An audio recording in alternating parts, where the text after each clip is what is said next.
አይናፋር ከሆናችሁ የቪዲዮ ለእናንተ ነው። ታሪኬ ልንገራችሁ። ከአራት ዓመት በፊት አስታውሳለሁ ማለት ነው። ሸልተር ውስጥ እያለሁኝ ነው እንግዲህ እንደኔ በጣም አይናፋር ሰው አልነበረም። ሰዎች በጣም መፈራና ያው ሰዎች ያጨናንቁኝ ነበር። የሰው አይን ማለት ነው ቀና ብዬ ማውራት አልችልም ነበር።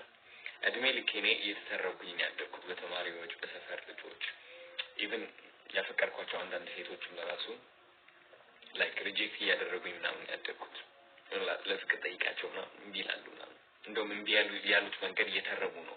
ገባችሁ? ቀጭን ነበርኩኝ በጣም ያን ያህል መልክ አልነበረኝም። ሰው አደግኩኝና ወደ ካናዳ መጣሁ። ሸልተር ውስጥ ነኝ። ሰዎች በጣም ያስፈሩኛል። ስራ እንግዲህ የማታ ነው የምሰራው። ለሁለት ዓመት ሙሉ የማታ ሽፍት ሰርቻለሁ። ቀን መስራት አልችልም ነበር። ቀን መስራት ማለት ከብዙ ሰዎች ጋር መጋፈጥ ማለት ነው። ሰው አልፈልግም ነበር። ከዛ አንድ ቀን መጣች ነው ማለት ነው። ሰው እንደዚህ ተበላሸ፣ ለራሴ ያለኝ አመለካከት ተበላሸ። ራሴን መስታወት ላይ ማየት አልቻልኩም። ግን ህይወቴን መቀየር ፈለኩኝ። ጂም መሄድ ጀመርኩኝ። ጂም እየሄድኩኝ ያለም ራሱ በጣም በፈራና አጨናነቅ ነበር። ሰዎች ምን ይሉኝ ይሆን? ስፖርት እየሰራሁኝ ይስቁብኝ ይሆን? ምናምን በቃ አይምሮዬ እንዳለ በቃ ይተርበኛል፣ አጨናነቃለሁ፣ መውጣት አልችልም። ግን ብዬ ነው መራመደው ምናምን። ከዛ ሰለቸኝ። ኢቭን ሶሻል ሚዲያ ለመጀመርም ብዬ ለሁለት ዓመት ሙሉ ቪዲዮ ሪከርድ አደርጋለሁ። ከዛ ፖስት አልለውም፣ አስቀምጠዋለሁ ዝም ብዬ ጋላሪ ላይ ሜቢ ለቀጣይ ስደፍር ፖስት ለዋለሁ። በቃ ድፍረት ሲኖረኝ ትንሽ ብዬ ማለት ነው። አላልኩትም። በቃ የምፈልጋቸው ነገሮች ማሳካት አልችልም። የመጨረሻ ጊዜ ያለቀስኩባት ቀን ደግሞ አስታውሳለሁ ማለት ነው። ከኔ ጋር እየሰሩ የነበሩ ሰዎች የተተረብኩባት ቀን ነው። ሽንት ቤት ውስጥ ገብቼ ያለቀስኩባት ቀን ማለት ነው። ከኔ ጋር እየሰራ ነበር የሆነ ልጅና ማለት ነው። የሆነች የሚወዳት ሴት ነበረች። ሴኩሪቲ ጋርድ ነበርኩኝ። እንደዚህ ኮንሰርጅ ነገር ሆነን ነው የምንሰራው ዴስክ ላይ ማለት ነው። ከዛ እሱን እያወራችሁ እያለ ማለት ነው እኔን አዩኝና እሱ እኔን መተረብ ጀመረ። ሰውነቴን ምናምን መተረብ ጀመረ። እንግዲህ አስተውሉ፣ ላይክ የማታ ሽፍት ያለው ከሰዎች ለመደበቅ ነው፣ ሰዎች እንዳይተርቡኝ ምናምን በማለት ነው። እግዚአብሔር ሆን ብሎ ነው መሰለኝ ደግሞ ማለት ነው በዛ ሰው አስተረበኝ። እዛን ማታ እሷ ደግሞ ትስቃለች። የሆነ አዝናዝም ከምትል ለራሱ ለምን ትስቃለች? በቃ ከሱ ጋር ሆነ እንዴት አባቴ እንደተጎዳው ልነግራችሁ አልችልም። ለምንድን ነው እንደዚህ ሰው አስደሳች ሆንኩት? ለምንድን ነው በጣም በቃ ሰው ምን ይለኛል ብዬ የምጨናነቀው? ለምንድን ነው ፈሪ ሆንኩት? ለምንድን ነው አይናፋር ሆንኩት? ለምን እግዚአብሔር ማለት ነው ከልቤ ነው ከአንጀቴ ነው ያለቀስኩት የዛኔ። ምክንያቱም ልብ ብዬ ሳስተውለው ማለት ነው ህይወቴን እንዳለ መለወጥ ያልቻለው የዛኔ ከዚህ መናገር አልችልም ነበር። መናገር አልችልም፣ መጠየቅ አልችልም፣ መመለስ አልችልም፣ መናገር አልችልም። ጎሮሮዬ ተቆለፈ።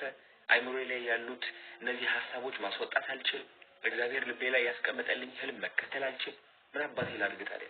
እዛኔ አለቀስኩኝ፣ ተስፋ ቆረጥኩኝና ከዛ ለአንድ ዓመት ሙሉ ማለት ነው ራሴ ላይ መስራት ጀመርኩኝ። ኮንፊደንስ ላይ መስራት ጀመርኩኝ። ቀስ በቀስ ራሴን ቻሌንጅ ማድረግ ጀመርኩኝ። ቀን መውጣት ጀመርኩኝ። ጂም ቤት መሄድ ጀመርኩኝ። ዋክ ማድረግ ጀመርኩኝ። ውጪ ሬስቶራንት ብቻዬን ለመሄድ ወሰንኩኝ። አንድ ቀን እንዴት አባቴ እንደፈራው ልነግራችሁ አልችልም። እንዴት እንዳፈርኩኝ። ሰዎች ይተርቡኝ ይሁን ግሩፕ ተሰብስቦ ቢስቁብኝስ ምናምን እያልኩኝ ማለት ነው። ግን ስቲል ወጣሁኝና ቻሌንጅ አደረኩት ራሴን። መጽሐፎች ማንበብ ጀመርኩኝ። ቪዲዮዎች መመልከት፣ በቃ ዩቲዩብ እየገባሁኝ እንዴት አድርጌ ኮንፊደንሴን ልጨምር ምናምን የሚል ማለት ነው። ከዛ አንድ ቀን መጣችና ሶሻል ሚዲያ መጀመር ፈለኩኝ። ከዛ ሶሻል ሚዲያ ስጀምር ደግሞ ማለት ነው በጣም በቃ ላይክ የመጀመሪያው የነበረው ፍርሃቴና እፍረቴ ተመለሰ እንደገና። ምክንያቱም ሶሻል ሚዲያ ከጀመርኩኝ የድሮ የሚያቆኝ የሰፈር ልጆች ጓደኞቼ ምናምን ቪዲዮን ካዩት በኋላ ይተርቡኛል ምናምን ብዬ በመፍራት ማለት ነው። ኢቭን ፋሚሊ ለራሱ ካዩት ይሆናል ምንድነው እያደረክ ያለው አንተ ልጅ ምናምን ቢባልስ ምናምን አልኩኝና ግን ከፍርሃቴ ተቃራኒ ያደረኩባት ቀን የዛኔ ነው። ላይክ ተቃራኒ ስላችሁ ማለት ነው በቃ ላይክ በመቶ እጥፍ ተቃራኒ ማለት ነው። ሊትራሊ ምንድነው ያደረኩት መሰላችሁ? የመጀመሪያ ፖስት ያልኩት ቪዲዮ የሆነ ጅል የሚያስብል እብድ የሚያስብል ቪዲዮ ነው ፖስት ያልኩት ሆን ብዬ ማለት ነው። ያ ፍርሃቴን እንድሰብረው። ምክንያቱም ሁሌም በቃ በሰዎች ፐርፌክት እንደሆንኩኝ እንድታይ ነበር የምፈልገው፣ ጎዶሎነት እንደሌለኝ ማለት ነው። ኢቭን ፎቶ ፖስት ከማለቴ በፊትም 5 ሰዎች ጠይቄ ምናምን እንዴት እንደሆነ አጣርቼ ምናምን ነበር ፖስት የምለው። ተውቱና ቪዲዮ ግን የዛን ቀን የጅል ዘፈን እየዘፈንኩኝ ፖስት አደረኩኝ። ፍርሃት እየተሰማኝ ያለ ቪዲዮ ቀርጬ ማለት ነው። አሁን ፍርሃት እየተሰማኝ ነው፣ የምናገረው ነገር አላውቅም ብዬ እውነተኛ ሆኜ ለቀቅኩኝ። ከዛ ቀስ በቀስ ህይወቴ እየተቀየረ መጣ።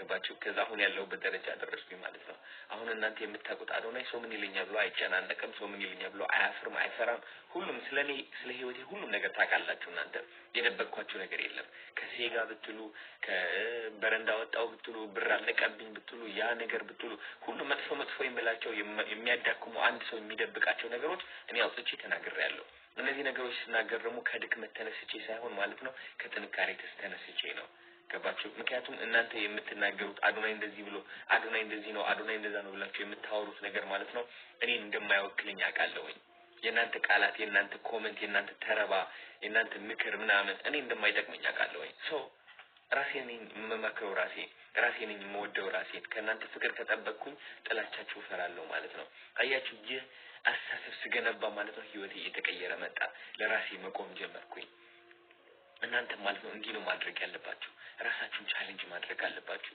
ወደ ውጪ እየወጣችሁ ዋክ ማድረግ አለባችሁ መራመድ ገባችሁ ከራሳችሁ ጋር ዴት መውጣት አለባችሁ ዘፈን መስፈን አለባችሁ ቪዲዮ ተቀርጻችሁ ማለት ነው ይሆናል አይደል በቃ እንደ እብድ የሚያስብል ቪዲዮ ተቀርጹና ፖስት ማለት የምትፈልጉ ከሆነ ፖስት በሉ አንዳንዶቻችሁ መታየት አልወድም ፕራይቬት መሆን ነው የምወደው ምናምን ትላላችሁ እንጂ ከውስጣችሁ ፍርሃት እንደሆነ ታውቁታላችሁ ገባችሁ አይደል ፍርሃት ነው የመታየት ፍርሃት አለባችሁ ውጡ ምክንያቱም ህይወታችሁ እያበለጣችሁ ነው ያለው 1000 ዓመት እንዳላችሁ መኖር አቁሙ ራሳችሁ ቻሌንጅ አድርጉ ለዛም ነው እሴ ኮሚኒቲ ለምንድን ነው የፈጠርኩት መሰላችሁ እንደናንተ አይነት ሰው ይሆናል የራሳችን የሆነ ኮሚኒቲ አለን ራሳችን ቻሌንጅ የምናደርግበት እዛ ኮሚኒቲ ውስጥ ያሉ ብዙ ቤተሰቦች ማለት ነው ላይክ እንዲደንሱ ቻሌንጅ አደርጋቸዋለሁ እንዲዘፍኑ ቻሌንጅ አደርጋቸዋለሁ ከራሳቸው ጋር ዴት እንዲወጡ ቻሌንጅ አደርጋቸዋለሁ ይሆናል ወደ ውጭ ወጥተን ማለት ነው ኮንፊደንሳችንን እንድንጨምር እርስ በራሳችን ቻሌንጅ እንደራረጋለን አስተምራቸዋለሁ ላይቭ ውስጥ እየገባው ጥያቄያቸውን መልሳለሁ ስለዚህ ማለት ነው እናንተም ኮንፊደንት መሆን የምትፈልጉ ከሆነ ሰው ምን ይለኛል የሚለው ፍርሃታችሁ አይናፋርነት ማለት ነው ማጥፋት ከፈለጋችሁ ስብርብር ማድረግ ከፈለጋችሁ አሁኑኑ ወደ እሴ ኮሚኒቲ ተቀላቀሉ እኔ ራሴ አግዛችኋለሁ ውጭ ሀገር ከሆናችሁ ማለት ነው አገር ቤት ከሆናችሁ ደግሞ እንደዚህ በቲክቶክ ቪዲዮዎች ፖስት እያልኩኝ እናንተንም አግዛችኋለሁ ወዳችኋለሁ በጣም ቻው